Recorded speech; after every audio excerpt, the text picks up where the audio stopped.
Isang espesyal na training camp ang nagbibigay ng pagkakataon ngayon para sa mga kabataan na mahubog ang kanilang kakayahan at matuklasan ang kanilang potensyal sa sport na pickleball. Para sa kabuuang detalye, alamin natin sa report ni teammate JB Junio.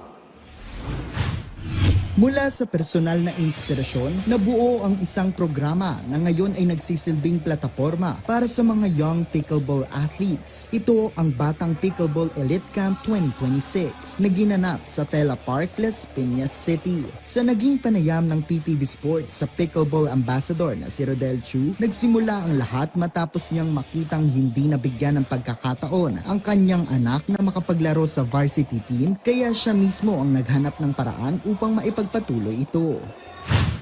So, naging inspiration ko na bigyan yung anak ko ng another sports platform. And so, inintroduce ko sa kanya, nakita ko yung potential sa kanya.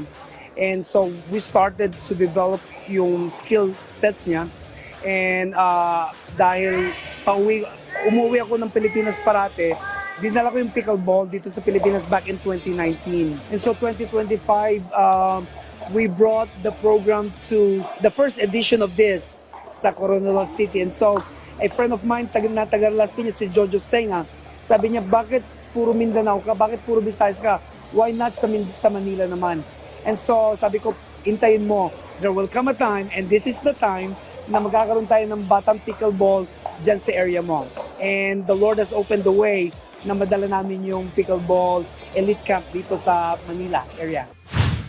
Isa sa pinakalayunin ng Batang Pickleball Elite Camp ay upang mas mahubog ang kakayahan ng mga next generation of pickleball athletes. Samantala, kasama rin sa camp ang mga top Filipino pickleball players na nagsisilbing mentors at role model sa mga kabataan. Kabilang narito si Coach Sarah Jane Lim na sinabing sa pamamagitan ng Elite Camp ay makakahanap ng mga panibagong henerasyon ng mga atleta.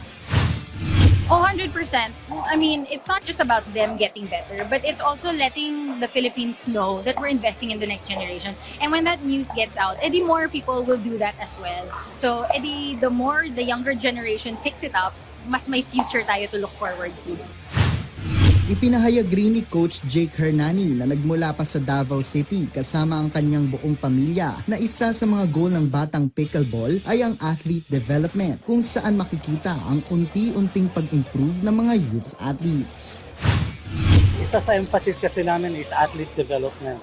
No, we see pickleball as a journey. So kids have different pace.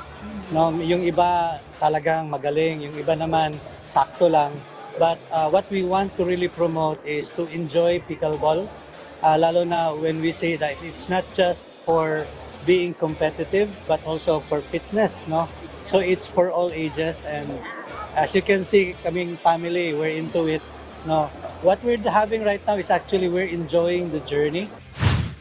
Ibinahagi naman ng Miss World Philippines 2026 at pickleball advocate na si Asia Simpson na malaking tulong ang ganitong klase ng programa, hindi lamang sa physical condition ng mga kabataang atleta, kundi pati sa mental at emotional aspect.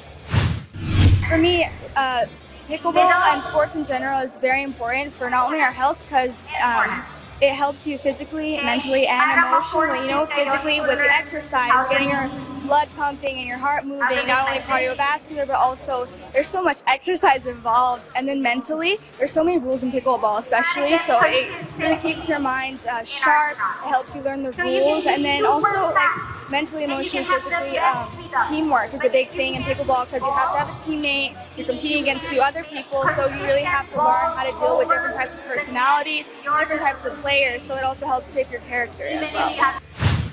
Higit sa lahat, umaasa si Chu na magiging daan ang programang ito upang mapag-isa ang komunidad ng pickleball sa bansa at mas mapalawak pa ang partisipasyon ng mga kabataan. We want unity sa lahat ng sangay ng pickleball dito sa Pilipinas, from club to federations and associations and stakeholders. I aspire na magkaroon ng unity yung lahat ng ito, nang sa ganun yung Philippine pickleball will thrive and be successful. Dito sa Las Piñas City, pinatunayan ng mga kabataang atleta na malaki ang ambag nila para sa pag-usbong ng pickleball community sa bansa.